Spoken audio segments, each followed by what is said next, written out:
Students, we are doing chapter number 4, that is planning. Today we are going to take topic significance of planning.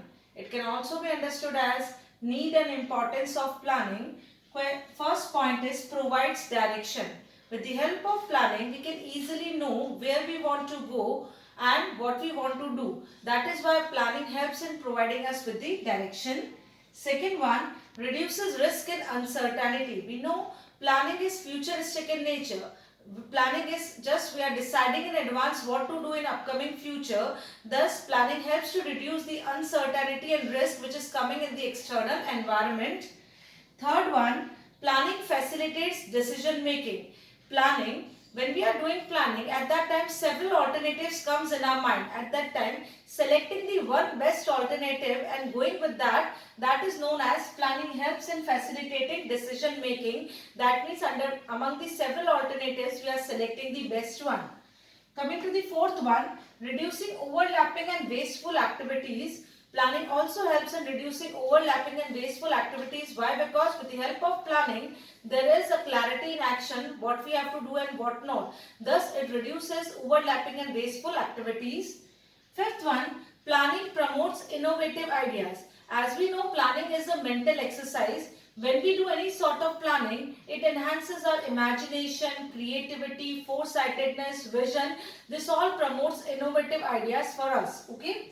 Last one, establishes standards for controlling. When we are doing planning, at that time we are setting up the targets and objectives. Now, when we are doing controlling, at that time we are measuring our performance. That is why measuring the actual performance with that of planned performance is being beneficial and it is helpful only with the help of planning. So, when we are doing controlling, at that time, planning sets us the target which helps in comparison of actual performance with that of the planned performance. So here we have completed with significance of planning.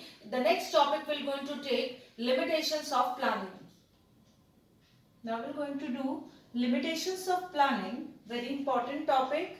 Okay. Now first one is it does not work in dynamic environment. Now sometimes we do the very sound planning, but we know that the environment in which the business is existing is dynamic in nature. It keeps on changing without any predictions or accurate predictions, and we know that these predictions we cannot estimate with 100% accuracy. That is why even sometimes planning fails due to that of the dynamic or changing environment.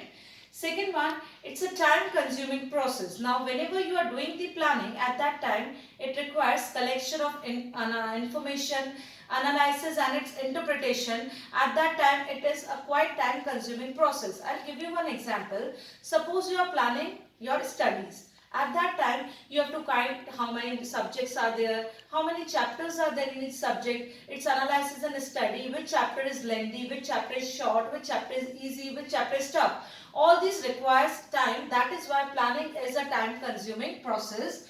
Third one, planning involves huge cost. Students, we know that planning is majorly done by the top level for the organization. Now, whenever top level just going to do the planning, at that time they will going to call meetings. At that time they will going to hire professionals also, experts also. All this invites cost. That is why planning involves a huge cost. Coming to the next one, planning creates rigidity. We know that plans are framed by top level, but they are compulsorily to be followed by middle and lower level. That is why planning sometimes create rigidity, as these are bound to be followed by middle and lower levels without any modifications. Fifth one, does not guarantee success. Okay, planning always does not guarantee success. See, planning requires two things: proper framing of plans and proper execution of plans. If you have framed the plans in a proper manner, but you have not executed in a proper manner, you will going to face a failure. At the same time, your execution is quite good, but you have framed a wrong plan, then also you are going to face failure. That is why planning does not guarantee success if you are just making a mistake even in that of framing up of the plans or in execution or implementation of plans. Next one, reduces creativity. Now, as it is being planned by top level, we are bound to follow that only. We are not just allowed to apply our mind. Every time this process happens, which reduces the creativity of the subordinates. जैसा boss ने plan किया है, जैसे boss ने बोला है, वैसा कर लिया जाए, अपना दिमाग लगाना ही नहीं. जब वो चीज बार बार रिपीटेडली होती है, then it reduces the creativity of the subordinates. Next one, human element. Now, sometimes it is by nature of humans may commit mistake. One single plan by one single human who is working in our organization will make a total plan a failure. Okay.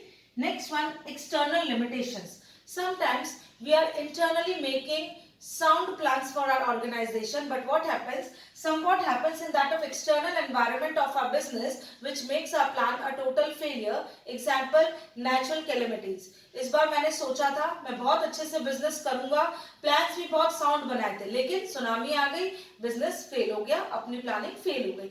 So there are certain external limitations like natural calamities, like strategy of competitors, change in government policies, change in technology, unfavorable changes in that of taste and preference of the consumers.